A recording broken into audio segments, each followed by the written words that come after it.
I'm Chris Williams from Cyclone Fanatic and a proud Iowa State graduate from the class of 2007. No one shows up like Iowa State fans.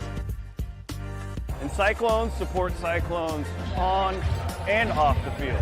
Your gift can provide scholarships to students, fund groundbreaking research. We could even drum up opportunities for the marching band. Visit MoveWhatMatters.com to learn how you can make an impact today.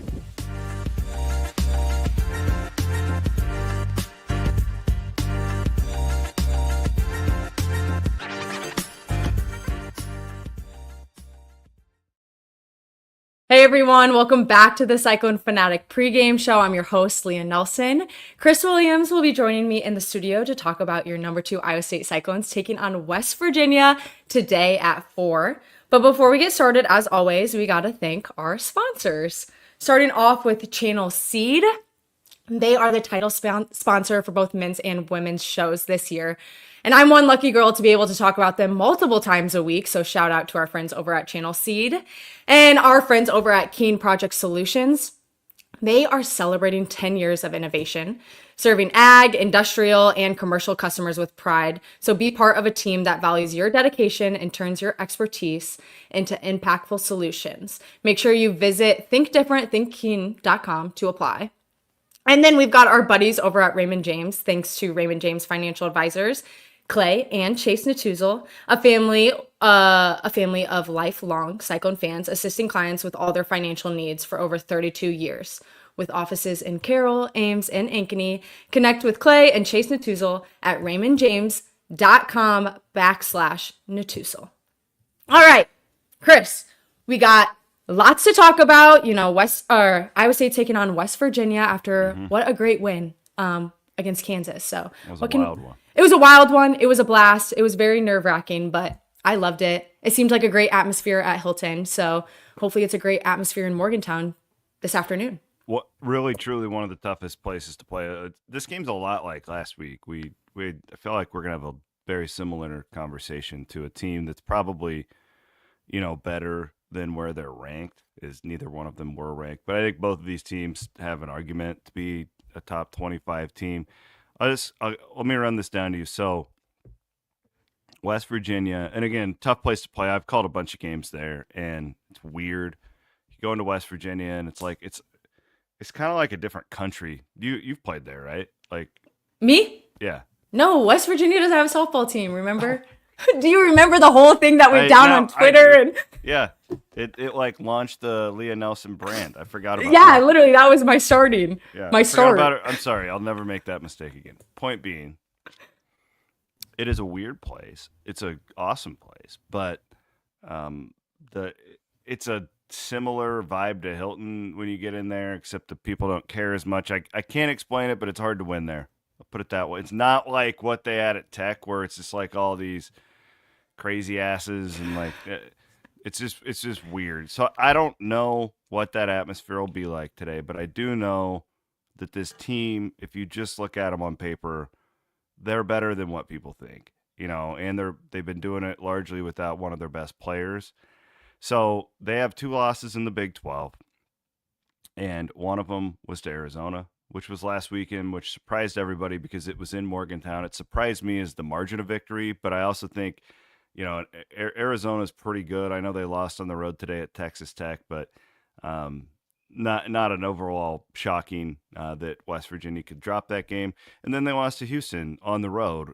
So there's your 2 losses, right? Like they go on the road and win at Allen Fieldhouse. They dismantled Oklahoma State, which is what you should do. And then they had an impressive road win at Colorado. Like that's a hard place to win as well. So then you chalk it up. Your other 2 losses are to top 30 teams in Louisville and Pittsburgh. So nice roster that Darren DeVries has put together.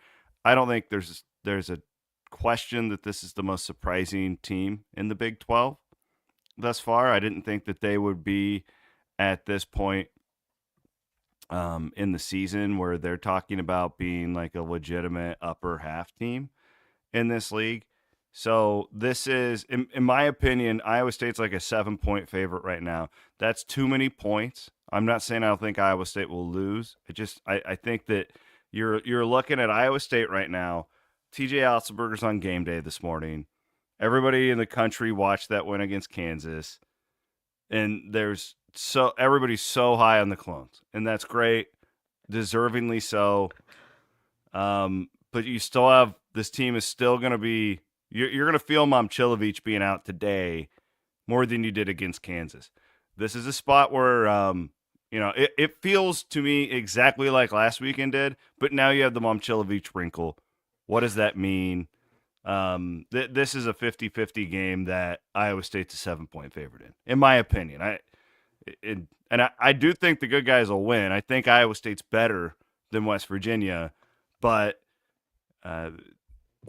this is just, I think any educated fan who's in our comment section today is like, yeah, I agree. Like, this is just, you're heightened upset alert. Like, this is college basketball 101. Mm-hmm. These types of games are just weird. And then, big opportunity coming up next week. So Central Florida, I don't know if y'all watched that game. They really should have beaten Houston today. Central Florida is the biggest enigma in the Big 12. I have no idea on a day-to-day basis what to expect from that group. But that game's a lot more interesting, I think, on Tuesday night now because of what they did today. And then you get this fun Arizona swing that half the state of Iowa is going to be at next weekend, including me. I'm going to be in Arizona. Look at you. Going to make the trip. Yep. Good for you. Do you think we're going to go ahead? I'm going to go as a fan on Saturday with some friends, and then I'm going to head down and cover the game on Monday night in Tucson. That's my plan. Wow. Popular guy. Well, something like that, yeah. No, I just, like, this is such a cool time, and I want to take advantage of it and be at as many of these. I'm going down Fieldhouse in a few weeks and probably going to go down to Houston for that game as well. So, going to be ringing up the old airline miles. It's fun to be a Cyclone fan right now. Like, it feels cool. Good. Do you think we're going to see the same starting lineup this game as we did against Kansas? I don't know what he'll do with Deshaun Jackson. My guess is that he puts him back in. That's what I'm saying too. Did you see why he didn't start last game? Yes. I love that. That's a good coach. Yeah, that is. My guess is that you reward him now for how he responded to the punishment. Couldn't agree more. I'm so glad you said that. That is exactly what I was hoping you would say. Yeah. That'd be my guess. And I don't know. No, I don't think they're going to change it up. You can't pull Curtis Jones out of the starting lineup now. That'll stay the same. I know. But I do love him as that sixth man. It's kind of like he's like a superhero. And then he gets in the game and he's like, dun-dun-dun. Yeah. I mean, listen, and I'm looking at the comments right now. Like, guys, I'm not saying Iowa State's going to have a letdown or anything. It's just, man, it's hard to go 20-0 in the Big 12. Like, you look at the rest of the games, and it's like, where are some this is one of them that is a toss-up game. I don't think anybody can argue that. Having said that, this is a matchup that Iowa State is better than West Virginia. I'm not. It's just hard to go 20-0. I know I said a lot of the same stuff last weekend. It's just a similar type setup. I know that West Virginia isn't highly as thought of as Texas Tech, but there's a reason why. A lot of good teams have lost in this building. And Iowa State hasn't won there in like 8 years, I want to say. I mean, a lot of good Iowa State teams have lost. It's just some of these places are inexplicably very difficult to play in. And then the women are there tomorrow. And I'll tell you what, you really appreciate Hilton Coliseum after going to a women's game at West Virginia, as far as the fan support goes. I mean, there'll be 200 people in that building on Sunday afternoon. That's tough. You don't think people are going for men's and then staying for women's? It's just a lot less. I don't know about Iowa. I'm guessing the Iowa State fans who traveled might do that. But as far as West Virginia fans, just don't go for women's basketball games. Maybe that's better now. I haven't been there in probably 5 years, but they're walking into a weird little spot there. But yeah, I matchup wise, this is like, if this game is in Hilton, Iowa State's probably a 12-point favorite, and we all feel really good about it. But I don't feel like we really saw the true team without Momcilovic on Tuesday or Wednesday, whatever night that was. Wednesday, yep. And I don't even know if we'll see it today. That's going to evolve over the next couple of weeks. That's how these things work. It's We call it in sports all the time the dead cat bounce. Do you know what the dead cat bounce No, is? tell me more. I'd love to. It's when a coach gets fired and the team gets better the week following. I love that. It makes And you're sense. like, and then all the fans, it's so predictable. Oh, they had a culture problem. Like they weren't playing for this guy. And sometimes it's true. Most of the time, they'll bounce back to what they were in a week or two. Now, so I guess my point is, Momcilovic is out. You have all the energy of Hilton Coliseum versus Kansas. You also had the Jackson deal, so that's screwing with your lineup a little bit. There's a lot of like pieces of the stew that were, and I think there's an aspect of this team defensively that's better without Momcilovic in the lineup because they kind of, you saw against Kansas, reverted back for a while to that like, oh, we're just gonna beat the hell out of you, like, gritty. Yep. It's tougher to do that on the road though because of officiating, because of fans, and Momcilovic is that, in that Texas Tech win, I think he had 1-3, but it was huge. It was a transition 3. And it kept Texas Tech from pulling away to have like a 15-point lead at that, or whatever it was. So, no, it's not the end of the world, but at some point that's going to come back and you're going to have to learn what you are as far as your rotation. And this is all a development. If they can keep winning while they do that, that makes it even better, which, yeah, I'm going to pick them to win. I'm not going to pick Iowa State to lose as a 7-point favorite. So give me the Clones. I just think that's too many points. I think this is a game where, at the 4 and under, we don't know who's going to win in the second half. That would be my prediction today. I'm just saying I would never pick Iowa State to lose, ever. But that's just me. Ever? Ever. They could be playing. Let me introduce you to the last season of Steve Prohm. I would have loved to have tested I still picked them. No, I agree. A resident Cyclone Jerry. Yeah. Cyclone Leah. Hey. I would have liked to see me in that situation. I wonder if I would still be all positive and whatnot, because I'm living the good life right now. I was telling Leah off air, everybody, that she has no clue what this is really like. I've seen you people at your worst in the comments. Okay, y'all are great right now. Yeah, they're all hyping me up. Yeah, it's so like when Iowa State's winning, like. My ego, like people, oh, Chris, we just appreciate what you do.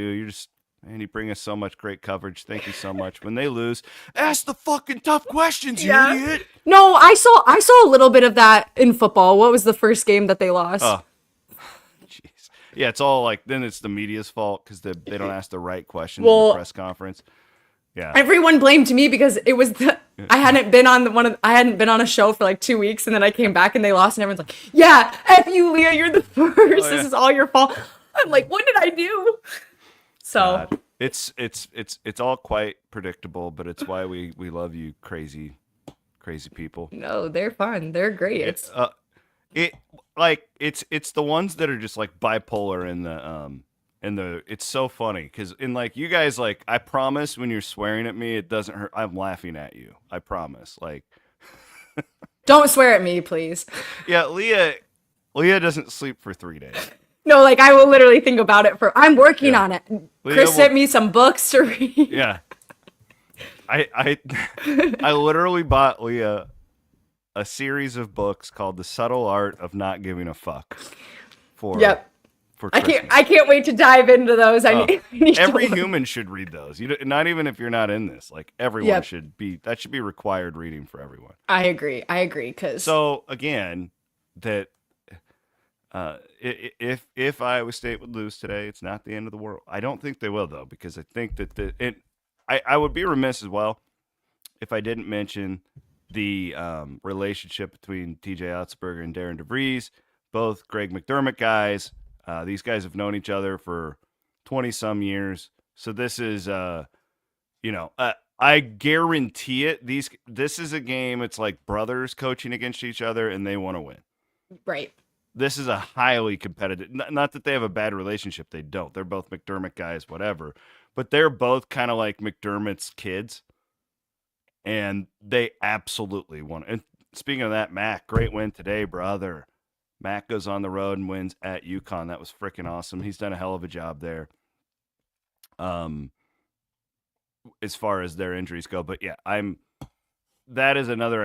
I don't know if it impacts the score, but it's definitely a storyline to watch for. And we kind of failed on Cyclone. We should have built that up a little bit more because I think DeVries was McDermott's right-hand man for all those years at Creighton, and TJ obviously was McDermott's guy at Iowa State. So fun little wrinkle right there, the former Drake coach. And yeah, his kid's not playing. A lot of people have asked me about that. He's been hurt. It kind of sounds like they're just going to sideline him for the rest of the year, unfortunately, but that's probably good for him and get him healthy and have him come back. So I don't think I have any more. I think that's all I got on this thing. You got any other questions? No. Any other comments? You answered everything. Go Cyclones. Well, I don't know about everything, but I'm trying. You're doing great. It's you and Rob for post game, right? Yeah, me and Rob Perfect. for post game. We'll knock it out, and then you and Chelsea, we're just gonna hand off everything to you gals Tomorrow. Yep. What Yep. time is the tip off tomorrow? It'll Morgantown? be noon. I'm pretty sure. Oh yeah, Noon. it is noon. I knew A that. good noon Okay. time. Let's get after it. Let's go. See you guys after the game. Go have a beer. Calm down.